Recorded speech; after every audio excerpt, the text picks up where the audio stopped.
Federal member for Dawson, Andrew Wilcox, says the pace of growth at the airport will help set the region up for important opportunities. He's speaking to our producer, Melissa Madison. I think it's a good problem to have, when you outstrip your business model, when you're actually growing at a faster rate than what you anticipated, then that can only be good news. And I'm really happy to see that and see what we can do to help with the next phase. And so what might that look like in terms of, I guess, federal support or opposition support for the master plan that's being discussed? Well, there's a couple of things there. I think one of the very important things to note is everyone knows about the Whitsundays as a tourism mecca, but there's also a lot of business community coming in and out of there as well.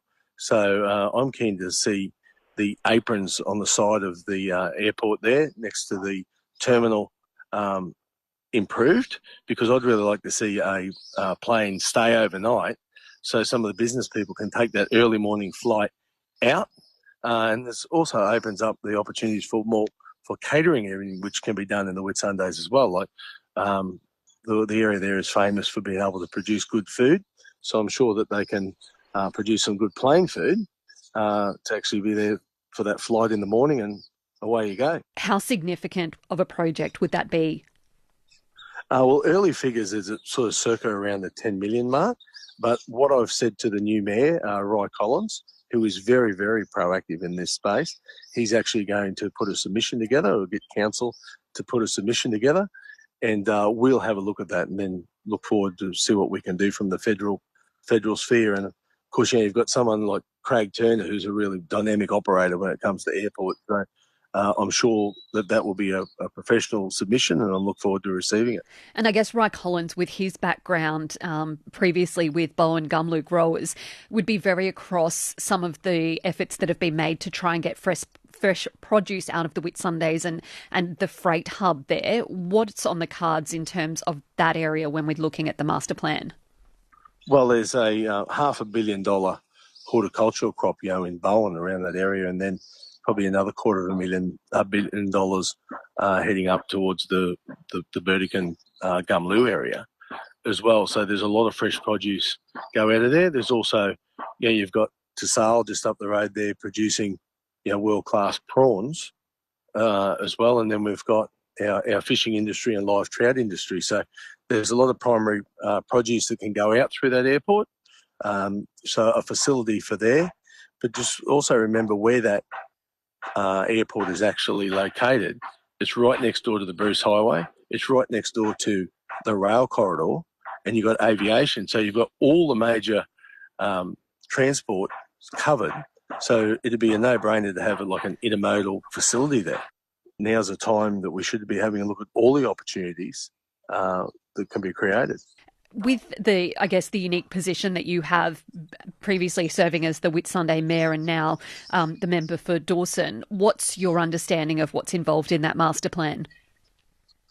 So my what I know about the master plan is for increased size of the apron, having a look at the intermodal site, sort of like a business hub out there. And of course, currently we're using the hub and spoke model, so people are flying in internationally, like into Brisbane, into Sydney, into your major airports, and then coming up to us. But further down the track, you'd be looking at international stuff coming in direct. Now, on that, you need a longer runway because our runway is a little bit short. And then, you have to have all your biosecurity involved in your customs and your border force. So that might be a little bit off yet, but it's something that when we design the upgrades to the airport and to the terminal that you need to keep in mind, because if this continues to grow like this, then we need to make sure that we can provide the facilities to keep the area functioning. Whitsunday Coast Airport is one of the few in the country that is owned and operated by local government. Does that mean that it's very difficult to fund these sorts of upgrades because there's a rate base that has to pay for this, and then you're also reliant on government funding? Well, it can be a positive and a negative. Like the advantage with the Whitsunday Regional Council actually owning that asset, as it fully becomes developed, then that can be an income source, like for the council, which can actually then help to reduce your rate base or to stop some increases. that the value of that airport, it just keeps growing and growing underneath it. And with the more passengers that come through there, it gives you opportunities to charge more for your car rental accommodation and your cafes, because all those are all related to how much growth and how many passengers are going to go through there. So I think overall, it's a strength that Whitsunday Regional Council actually owns that airport. How do you think the Whitsunday Coast Master Plan could be or should be sold to those levels of government to get funding to put it ahead of the queue against other infrastructure projects that might be looking for money?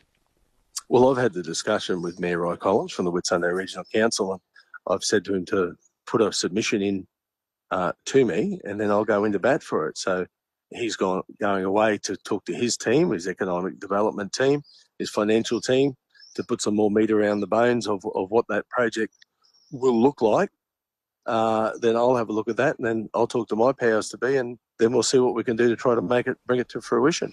It's Federal Member for Dawson, Andrew Wilcox, speaking to our producer Melissa Madison about that master plan for Whitsunday Coast Airport. Authorised by Andrew Wilcox, LNP Mackay.